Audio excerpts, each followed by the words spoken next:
Bismillahirrahmanirrahim.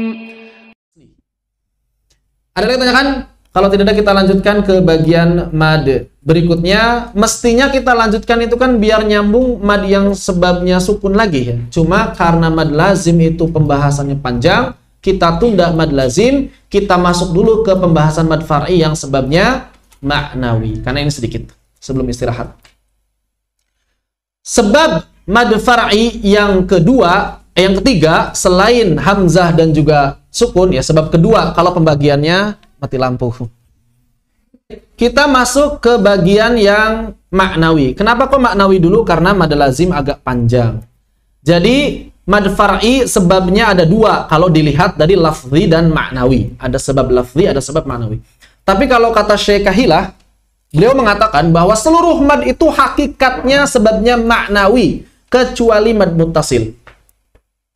Hakikat kenapa mad ini bisa dipanjangin semuanya itu adalah karena makna, kecuali mad muttasil. Makanya mad muttasil dalam istilah yang lain disebut mad asli.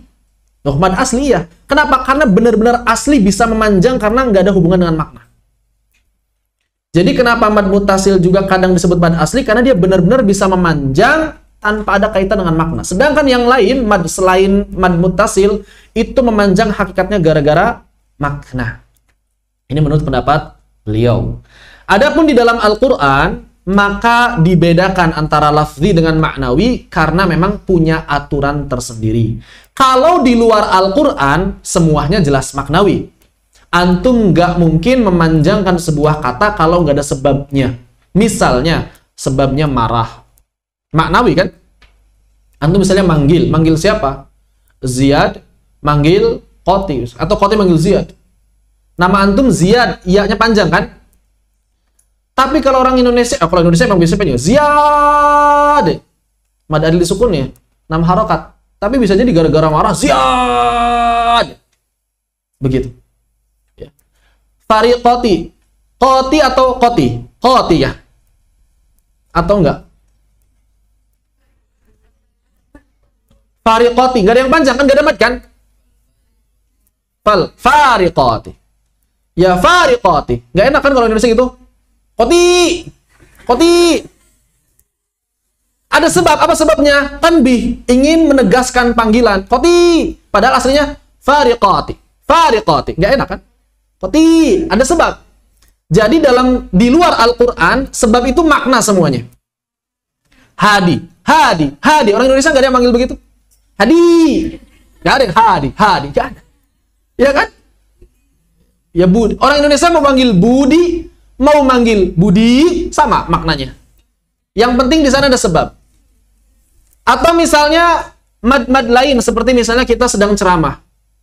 Kita misalnya sedang berbicara, ittaqullaha haqqa tuqatih wa la tamutunna illa wa antum muslimun.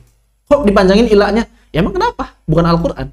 Yang ada aturan mesti 2, mesti 3, mesti 4, mesti 5, mesti 6, itu Al-Quran. Atau misalnya adzan, Allahu Akbar, Allahu Akbar. Panjang-panjang amat, terus kenapa? Kenapa emangnya? Bukan Al-Quran, ingin menegaskan aja. Ya. As-salatu khairum minan naum. Atau misalnya, kalau misalnya di Saudi, sholat yang panjang. As-salatu khairum minan naum. Kenapa? Karena sholat harus lebih panjang daripada tidur. Antum jangan banyakkan tidur daripada salatnya. Makanya ini ada sebab. Sebabnya apa? Maknawi. Semua mad itu maknawi. Ya. Jadi di dalam Al-Quran gimana? Ada nggak nih di dalam Al-Quran yang karena makna-makna tertentu kita boleh mad? Ternyata ada di dalam Al-Quran lafaz-lafaz tertentu yang boleh dibaca lebih dari kadar semestinya gara-gara ingin menunjukkan makna tertentu. Apa namanya? Al-maddul far'i lil mubalaghah. Satu saja, lil mubalaghah. Makna lil mubalaghah. Apa mubalaghah itu? Mubalaghah itu adalah hiperbola. Untuk agar maknanya ini bisa lebih tegas terdengar, lebih tegas dirasakan oleh orang yang mendengarkan. Jadi mad far'i adalah mad yang terjadi karena sebab tertentu. Baik itu lafzi berupa hamzah atau sukun, juga maknawi. Apa itu? Dengan sebab hiperbolis. Sebab mubalaghah fin nafi. Mubalaghah fin nafi. Apa itu nafi? Nafi itu dalam meniadakan sesuatu. Al-Imam Jazari mengatakan dalam Kitabun Nasyr, wa ammas sababul ma'nawiyyu fahuwa qasdul mubalaghah fin nafi. Adapun sebab maknawi cuma satu, yakni ingin menampakkan makna agar lebih jelas lagi. Wa huwa sababun qawiyyun, dan ini adalah sebab yang kuat, yang syar'i, maqsudun 'indal Arab, yang sudah terjadi, sudah biasa terjadi di kalangan orang-orang Arab. Jadi orang-orang Arab yang sudah biasa ada mubalaghah seperti ini, ya. Sudah biasa. Wa in kana ad'afa minas sababil lafzi 'indal qurra. Akan tetapi menurut ahli qiraat, sebab ini memang lebih rendah kedudukannya dibandingkan sebab lafzi. Tapi kalau menurut orang Arab, sebab kuat. Jadi benar-benar ada gitu, bukan sesuatu yang baru, bukan sesuatu yang bid'ah, begitu. Yang pertama adalah madut ta'zim. Jadi mad lil mubalaghah terbagi menjadi dua, ke dalam madut ta'zim dan madut tabri'ah, atau madut tabri'ah dan madut ta'zim, ya. Boleh pemisahannya. Intinya dua-duanya adalah al-mubalaghah fin nafi. Apa itu madut ta'zim? Madut ta'zim adalah mad yang terdapat pada lam alif dalam kalimat tauhid. Jadi bedanya apa mad ta'zim sama mad tabri'ah? Bedanya kalimatnya di kalimat apa? Sama-sama di lam alif, tapi bedanya dia terletak di mana. Kalau terletaknya di kalimat tauhid namanya mad ta'zim, kalau selain kalimat tauhid namanya mad tabri'ah. Itu aja. Contoh, la ilaha illallah atau la ilaha illahu, la ilaha illa anta. Lam alif yang mana? Lam alif yang pertama, yang artinya tidak ada. Karena ingat peniadaan, an-nafyu. Mad ini mad berkaitan dengan an-nafyu, peniadaan. Kalau dalam riwayah Hafs, jalur Asyatibiyah, ya kan mad munfasilnya juga sudah dibaca 4. La ilaha illallah kan memang ini dibaca 4. Ya berarti memang sudah tidak perlu mengamalkan mad ta'zim, karena munfasilnya sudah dibaca 4. Kalau kita baca dengan riwayah yang lain, yang qasrul munfasil, yang baca munfasilnya 2, misalnya kita pengen belajar riwayah Hafs jalur lain. Ternyata dalam jalur tersebut munfasilnya dibaca 2. Seperti misalnya lafaz bima unzil. Namun ketika bertemu lafaz tauhid seperti ini boleh dibaca 4, la ilaha illahu. Walaupun mad jaiz munfasil yang lain dibaca 2. Itu maksudnya. Dipahami? Ya. Dipahami nggak? Kita boleh membaca mad pada la ilaha illallah tawassut 4 harokat, walaupun mad jaiz munfasilnya 2 atau 3. Ini kalau kita lihat dari sudut pandang riwayah yang lain. Tapi karena kita riwayahnya 4 harokat munfasilnya, ya ini di sini nggak terlalu kelihatan. Di sini tidak terlalu kelihatan. Makanya di sini sampaikan mad ini telah diriwayatkan dari para ulama yang mengamalkan qasrul munfasil. Qasrul munfasil itu apa artinya? Membaca mad jaiz munfasil dengan qasar, 2 harokat, begitu ya. Ini mad ta'zim. Para ulama peneliti menganjurkan untuk memanjangkan lam alif pada lafaz tauhid, karena sebab yang telah diuraikan dari beberapa sebab yang lain. Al-Imam An-Nawawi mengatakan, walihada kana al-madhhabus sahihul mukhtaru istihbab maddi adz-dzakir qaul la ilaha illallah. Bahkan di dalam Al-Qur'an maupun di luar Al-Qur'an, kata Al-Imam An-Nawawi, itu lebih utama untuk memanjangkan lafaz zikir la ilaha illallah. Walaupun aslinya kan cuma 2 harokat. La ilaha illallah. Tapi kalau lagi zikir sekalipun, usahakan lebih dari 2 harokat. La ilaha illallah. Bukan di ilahnya ya, tapi di la-nya. La ilaha illallah. Seperti itu. Lima fihi warda minat tadabbur, ya, karena memang di situ ada kesan yang baik untuk tadabbur. Wa aqwalus salafi wa aimmatil khalafi fi maddi hadza masyhurah. Dan perkataan para ulama salaf dan juga khalaf untuk memanjangkan huruf ini sudah sangat terkenal. Wallahu ta'ala a'lam. Ini perkataan dari Al-Imam An-Nawawi. Al-Imam Jazari juga meriwayatkan ada dua buah hadis.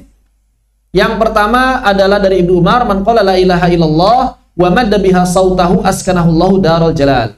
Daran sama biha nafsah. Faqala dzul jalali wal ikram wa razaqahu an-nazar ila wajhi. Siapa yang mengucapkan la ilaha illallah dengan memanjangkan suaranya, maka Allah akan menempatkannya pada rumah yang milik kemuliaan, yakni sebuah rumah yang diberi nama dengan nama dirinya. Maka ia pun mengatakan dzul jalali wal ikram, kemudian diberikan karunia berupa mandang wajah. Cuma hadisnya dhaif. Hadisnya dhaif. Tapi dalam penjelasan Al-Imam An-Nawawi boleh menggunakan hadis dhaif untuk menambah semangat amal. Jadi tidak masalah. Kita tambahkan ini yang G ini sebetulnya harusnya seperti ini harusnya. Enggak berubah dia. Ini yang B juga sama, harusnya azza wajal. Enggak berubah. Baik, ini madud ta'zim. Dipahami madud ta'zim? Madud ta'zim adalah mad pada lam alif di lafaz tauhid. Maksudnya apa? Boleh baca tawassut walaupun kita baca jaiz munfasilnya qasar. Itu maksudnya. Kita boleh baca tawassut walaupun jaiz munfasilnya qasar. Baik. Yang kedua adalah madud tabri'ah. Apa itu madud tabri'ah? Mad yang terdapat pada lam alif juga, yang lam alif yang terdapat pada lam nafiyah lil jins. Lam alif yang artinya tidak ada, sama dengan kalimat tauhid, cuma beda lafadznya saja. Contohnya apa? Contohnya pada kalimat la raiba fi, tidak ada keraguan padanya. Maka dalam kalimat-kalimat yang seperti ini, yang semisalnya, pokoknya kalimat yang artinya itu tidak ada. Lam alif, kan lam alif itu bisa bermakna tidak, bisa bermakna tidak ada, bisa bermakna jangan. Ya, bisa bermakna tidak, la tidak. Khobar berarti, la tidak. Apakah kamu melakukan itu? La tidak, kan? Ini adalah lam alif yang artinya tidak ada. Istilahnya apa lam alif yang artinya tidak ada? La nafiyah lil jins. Jadi tidak pada semua lam alif ya. Lam alif yang boleh dibaca mad hanya pada la nafiyah lil jins. Lam alif yang artinya tidak ada. Bahasa Indonesia itu tidak ada kalau terjemahkan. Di dalam Al-Quran, maka lam alif yang seperti ini terdapat pada 43 kata. La roiba, la junaha, la ilma, dan seterusnya. Ya, antum insya Allah bisa cari sendirilah. Gampang. Maka kalau kita membaca lafaz-lafaz tersebut, boleh bagi kita memanjangkannya menjadi tawassut. Dzalikal kitabu la raiba fih. Boleh seperti itu. Boleh dibaca demikian untuk menunjukkan ketegasan makna bahwa benar-benar tidak ada keraguan di dalam. Benar-benar tidak ada ilmu, benar-benar tidak ada dosa, benar-benar tidak ada apa, tidak apa, tidak apa. Ya, banyak sekali lafadznya. Seperti itu. Ini intinya. Dalam jalur Asy-Syatibiyah, lam alif pada lafaz tauhid merupakan mad jaiz munfasil yang boleh dibaca tawassut atau waikut tawassut. Namun, apabila kita membaca dengan riwayat atau jalur lain yang membaca qasrul munfasil, maka lam alif pada lafaz tauhid bisa dibaca tawassut untuk menunjukkan ta'zim dan salah satu upaya mencapai tadabbur. Kemudian untuk yang tabri'ah, ya, lam nafiyah lil jins adalah mad asli dibaca 2 harokat, namun kita bisa membacanya tawassut untuk tabri'ah. Jadi walaupun tidak bertemu dengan sebab hamzah atau sukun, mad pada kata tersebut tetap bisa dibaca tawassut dengan sebab maknawi. Kan gak ketemu hamzah, kan gak ada sukun, maka sebabnya maknawi. Begitu. Tapi ada pendapat dari sebagian ulama bahwa mad lil mubalaghah ini tidak diamalkan di jalur Asy-Syatibiyah. Hanya saja kalau menurut Asy-Syaikh Muhammadul Haddad dalam kitab Irsyadul Ikhwan fi Syarhi Hidayatis Sibyan, beliau mengatakan maka mad ta'zim dan mad tabri'ah boleh diamalkan dalam riwayah dan jalur apapun. Karena itu keumuman qiraat, bukan khusus pada sebagian qiraat saja.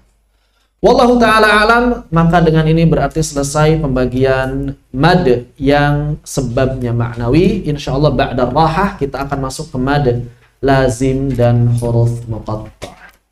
Apabila ada yang tanyakan, kami persilakan.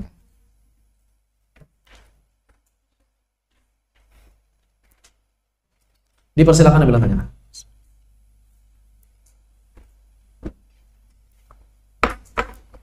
Tidak ada? Wadih? Jelas? Yang terakhir tadi mad lil mubalaghah jelas? Insyaallah. Barakallahu fikum. Apabila sudah cukup jelas, maka kita cukup dulu sampai di sini. Kita akhiri insyaallah istirahat. Ada yang mau saran lagi tadi ya? Satu orang dikerasin aja kayak tadi supaya bisa terdengar. Kemudian satu orang minta krediturnya buat ngecek, khawatir ada yang keliru. Kita istirahat, yang lainnya langsung istirahat. Manfaatkan waktu agar efektif. Barakallahu fikum walhamdulillahirabbil alamin.